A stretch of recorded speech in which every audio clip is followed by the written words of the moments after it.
Okay, IGMP, group management protocol, and yeah, it's about forming and maintaining these groups of receivers. By default, your switches go back in time. It treats it as it's that acronym BUM, broadcast, unknown unicast, multicast. But they made it better. It's called IGMP Snooping.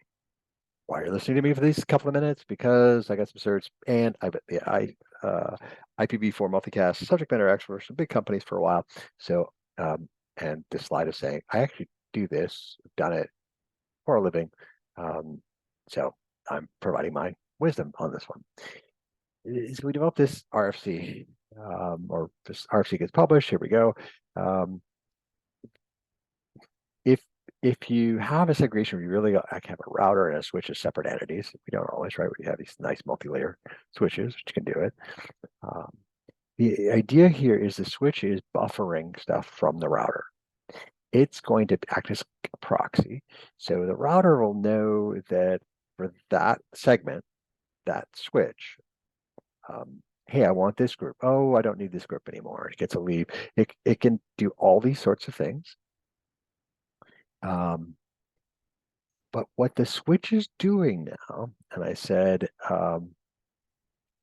the key thing is that it's now as this intermediary with IGP v1, v2, where we set queries out and then we're listening for people's responses. Oh, the switch is to make sure that you don't hear anybody else's response. The switch wants to know that your port still wants that traffic. So what it does, it allows us to prune that traffic off the ports that don't want it, need it. And you think about it, I may have a switch and say I've got this old time clock that's running 10 megabit half, and I've got some stream of telemetry or video or something that exceeds 10 megabits. Well, my 100 meg ports are doing okay. Gig ports are doing just fine. And if I have newer multi-gig ports, well, they're, barely getting touched. But, we're smashing this 10 meg port for nothing. It doesn't want the traffic. Okay. But the switch can now see which it needs.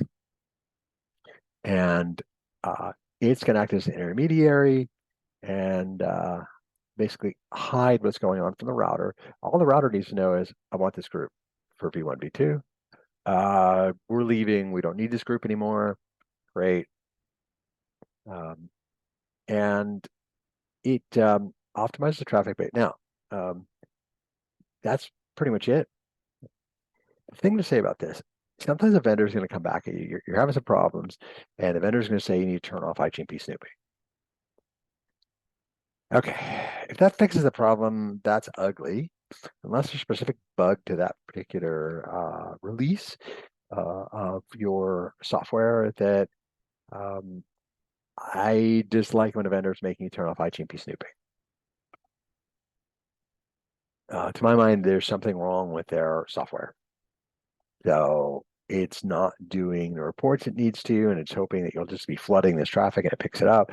So when a vendor does that, it's okay for troubleshooting. Don't get me wrong. But if that's the, oh no, our application requires that you turn that off, I need a really good explanation as to why. And it's not just because our software is really cruddy and this is the only way we can make it work. I'm just not a fan. So subscribe to my channel, suggest topics. Talk soon.